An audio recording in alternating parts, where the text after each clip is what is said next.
کن کی ثقافت ہے؟ مسلمانوں کی؟ یہ کن کی ثقافت؟ بلکہ پتہ نہیں اندھے ہو چکے ہوتے ہیں، سوچتے نہیں ہے کہ ہو کیا رہا ہے اور کیا کیا رہا۔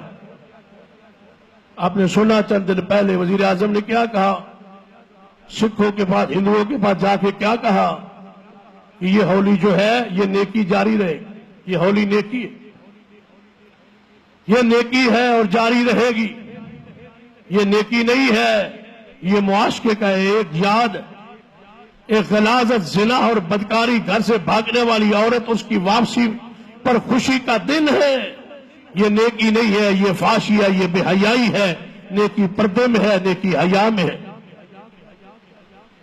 کہتے ہیں ہم اور آپ ایک ہیں، آپ اللہ کو بھگوان کہتے ہیں اور ہم اللہ کو اللہ کہتے ہیں۔ اللہ کے بندو، ہم اور وہ ایک نہیں ہے، یہی تو دو قومی نظریہ۔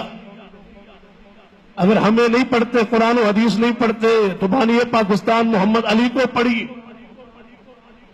پاکستان کس لیے بنایا گیا تھا؟ کہ ہم اور ہندو ایک قوم ہے؟ نہیں۔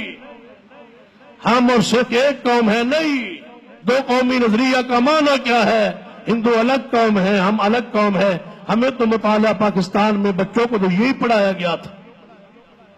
یہ ہے نظریہ پاکستان کہ تم الگ قوم ہو، تمہارا رہن سہن الگ ہے، تمہارے انداز الگ ہیں اور ہم ایک الگ قوم ہے، ہم اور تم اکٹھے نہیں رہ سکتے۔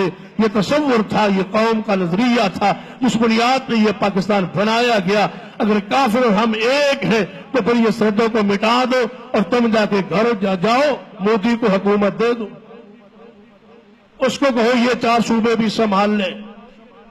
اگر ہم اور وہ ایک ہیں تو تم کیوں بدبختی اور کم بختی اور اقتدار میں کیوں بیٹھے ہو؟ اگر ہم اور سکھ اور ہندو ایک ہیں تو پھر یہ سرحدوں کی لڑائی کا کیا معنی ہے؟ جھگڑا کیا ہے؟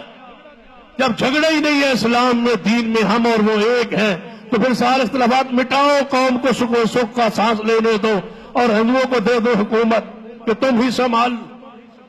یہ الگ ہے اور وہ الگ ہے، ہم اور وہ ایک نہیں ہو سکتے۔ محمد مصطفیٰ صلی اللہ علیہ وسلم نے فرمایا تھا، یہودی روزہ رکھتے ہیں 10 محرم کا، کیوں؟ یا رسول اللہ، اس لیے کہ موسیٰ علیہ السلام کو اللہ نے نجات دی تھی اس دن۔ فرمایا اگلے سال میں زندہ رہا، ہم 2 روزے رکھیں گے۔ موسیٰ علیہ السلام کے ساتھ ہمارا تعلق تھا، ہم یہودیوں کی مخالفت کریں۔ عبادت میں بھی مشابہت نہیں ہے۔ آپ نماز یہودیوں کی عبادت کی بھی مخالفت کرو۔ وہ جوتے پہن کے نماز نہیں پڑھتے تھے۔ نبی علیہ السلام آیا، میرے دین میں جوتا پاک ہو نماز پڑھی جا سکتی ہے، یہودیوں کی مخالفت۔ رسول اللہ نے فرمایا جب وہ عبادت کرتے ہیں پاؤں سے پاؤں نہیں ملاتے، تم پاؤں جوڑو، ان کی مخالفت کرو۔ یہود و نصارہ کی عبادات میں بھی رسول اللہ نے مشابہت نہیں ہونے دی، مطابقت نہیں ہونے دی، چاہے جا کے عقیدہ، نظریہ اور عبادات و عقائد میں۔